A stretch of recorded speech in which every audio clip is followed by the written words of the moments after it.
How to get Moon Blossom Showcase for free in Grow a Garden Roblox. Over here, there are two ways to get it. After that, you can either purchase the pack shown on the screen. Then, the easier and cheaper way is to wait for the Moonlit event to spawn in. Over here, your fruits will turn into the Moonlit mutation.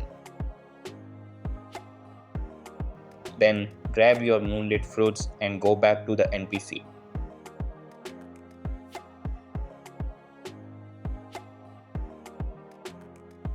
After that, talk to him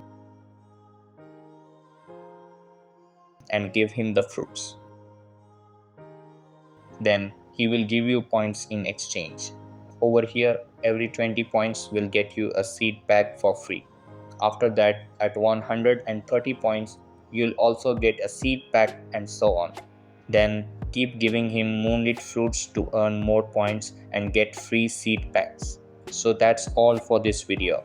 Consider subscribing if you find it helpful, and I'll catch you in the next one. Thanks.